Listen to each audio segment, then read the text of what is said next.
Bien que les médias sociaux soient omniprésents dans notre environnement, leur pluralité ne facilite pas la mise en place d'une définition unique.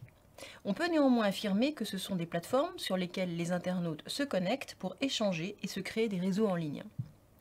Intéressons-nous d'abord à leur histoire. Les médias sociaux se sont beaucoup transformés entre leur apparition à la fin des années 90 et aujourd'hui.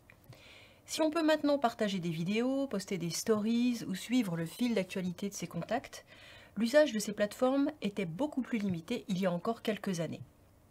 6 Degrees est considéré comme étant le premier média social.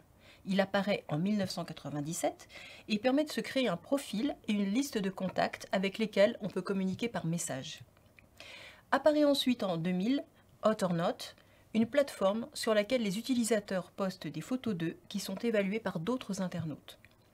Friendster et MySpace font ensuite leur entrée respectivement en 2002 et 2003. Les quelques années qui suivent sont marquantes et voient l'apparition de plateformes qui sont encore parmi les plus actives aujourd'hui.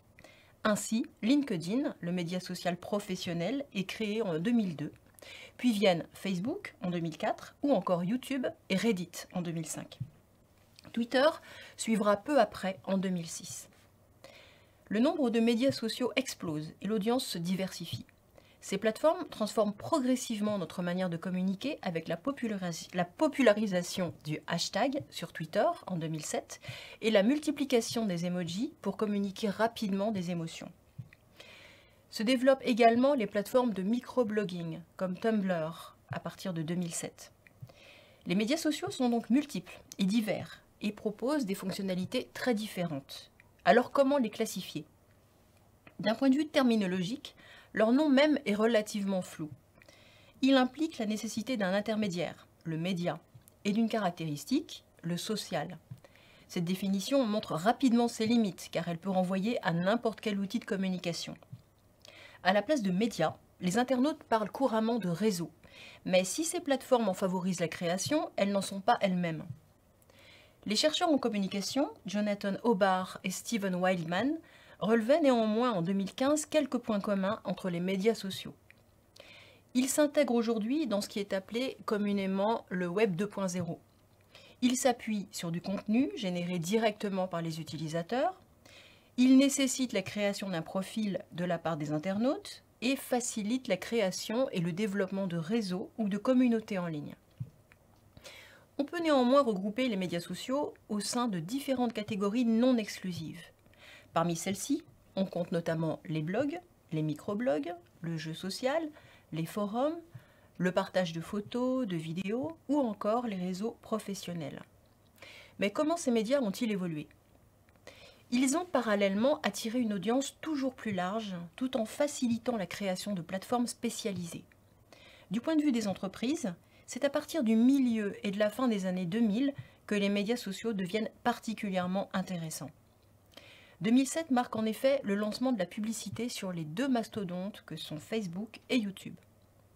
Comme le feront les médias sociaux plus récents, ils attendent quelques années avant de monétiser leur plateforme.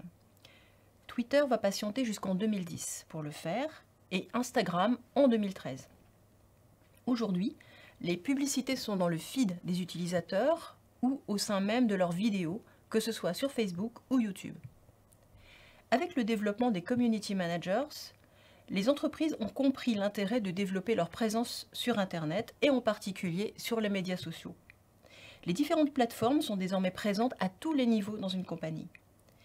Les médias sociaux et leurs offres publicitaires sont de plus au cœur de la stratégie marketing d'une entreprise car ils proposent des prix très avantageux comparés aux canaux traditionnels tels que la télévision.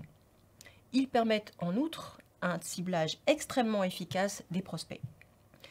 Le nombre de personnes qui ont accès à un smartphone étant en continuelle augmentation, les médias sociaux vont de toute évidence continuer à occuper une place majeure dans la vie des particuliers comme dans celle des entreprises. Enfin, quelles sont les statistiques d'utilisation des médias sociaux? Les 4 plateformes les plus populaires mondialement sont Facebook, YouTube, WhatsApp et Facebook Messenger. Viennent ensuite le géant chinois WeChat avec 1,1 milliard d'utilisateurs et Instagram.